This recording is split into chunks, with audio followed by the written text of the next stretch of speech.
जय जिनेन्द्र सभी को। मैं रेखा शाह सेमेस्टर 9 और समयसार जी की गाथा 76 से लेके 79 तक के बारे में मैं बता रही हूँ। इस गाथा से पहले जो 75 नंबर की गाथा है उसमें आचार्य श्री ने बताया कि आत्मा का पौद्गलिक भाव के साथ कर्ता कर्म संबंध नहीं है, लेकिन फिर भी आचार्य को ऐसा लगा कि नहीं, अभी भी मुझे थोड़ा और विस्तार से बताना होगा।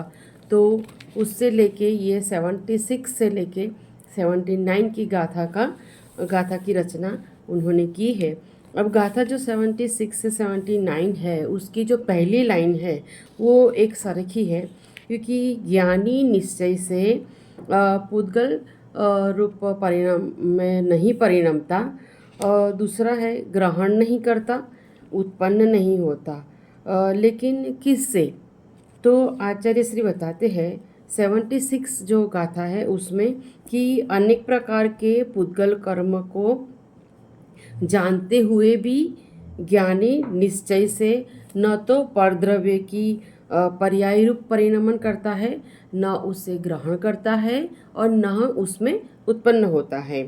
इस प्रकार 76 नंबर की गाथा में बताया है। अब 77 नंबर की गाथा जो है उसमें बताया है कि जो ज्ञानी है वो अनेक प्रकार के नीच परिणामों को जानता है, लेकिन वो निश्चय से भी फिर भी परद्रव्य रूप जो पर्याय है उसमें परिणमता नहीं है, उसमें उसको ग्रहण नहीं करता है और उसमें उस रूप उत्पन्न भी नहीं होता है।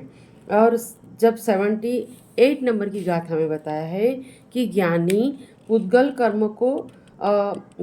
कर्म की जो अनंत फल है उसको भी जानता है, और उसको जानते हुए भी निश्चय से वो परद्रव्य को पर्याय रूप परिणमित नहीं होता, और न तो वो ग्रहण करता है और ना ही उस रूप वो उत्पन्न होता है। लेकिन 79 नंबर की जो गाथा है उसमें बताया है कि ज्ञानी यह सब तो जानता है, लेकिन परद्रव्य की जो परद्रव्य भी परद्रव्य की पर्याय रूप जो परिणमित नहीं होता, उसे ग्रहण नहीं करता और उस रूप उत्पन्न भी नहीं होता, वह अपने ही भावों से परिणमित होता है। इसलिए एक द्रव्य दूसरे द्रव्य की पर्याय रूप परिणमित नहीं होता, दूसरे द्रव्य की पर्याय को ग्रहण नहीं करता है और उस रूप उत्पन्न भी नहीं होता है, क्योंकि प्रत्येक द्रव्य अपने भावों में परिणमित होता है। एक द्रव्य का दूसरे द्रव्य की पर्याय के साथ कर्ता कर्म संबंध नहीं है। अब आचार्य श्री आगे बताते हैं कि जब जीव परद्रव्य के भावों का कर्ता नहीं है तो पुद्गल द्रव्य भी परद्रव्य के भावों का कर्ता नहीं है, इसलिए पर का कर्ता कोई भी नहीं है, न जानने वाला जीव और न ही जानने वाला पुद्गल।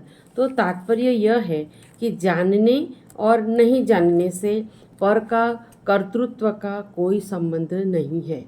कोई कहे कि पुद्गल कुछ जानता नहीं है और जीव सब जानता है, तो पर कर्ता कैसे मान सकते हैं? तो यह भी सही नहीं है, क्योंकि जीव और पुद्गल परद्रव्य के भावों का कर्ता नहीं है।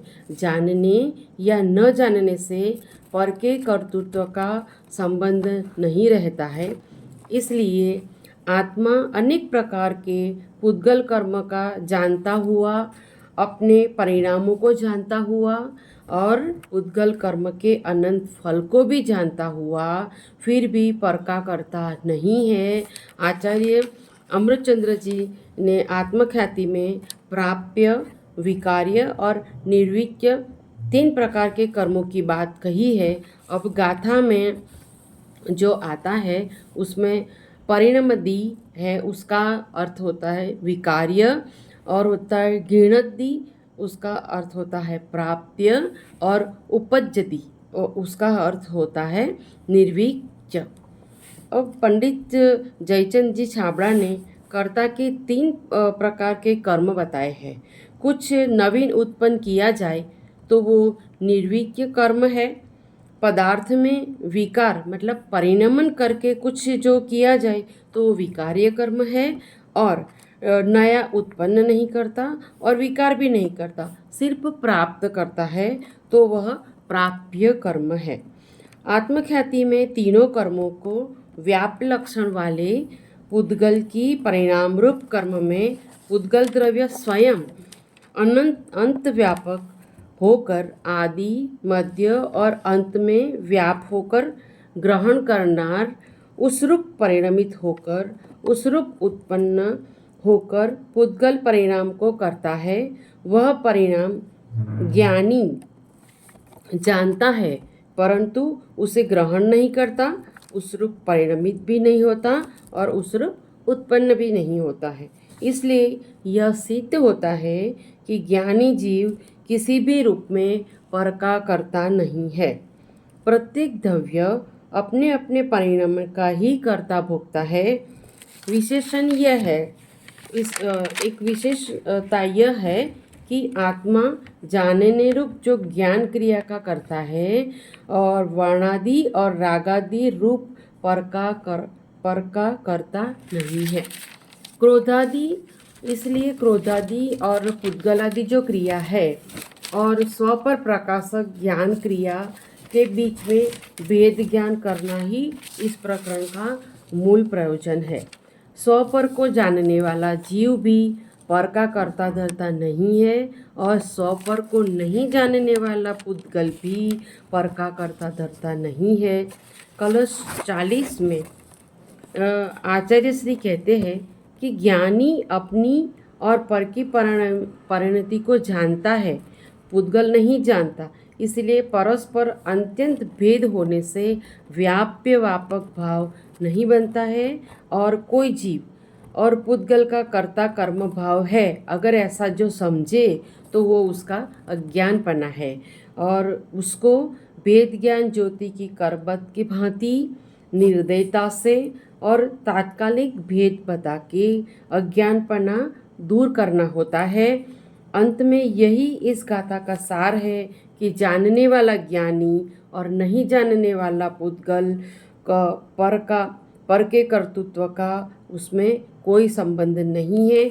इसलिए आत्मा और पुद्गल में परस्पर कर्ता कर्म भाव नहीं है।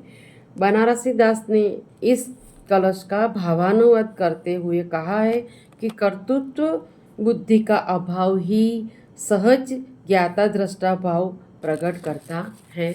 जय जिनेन्द्र।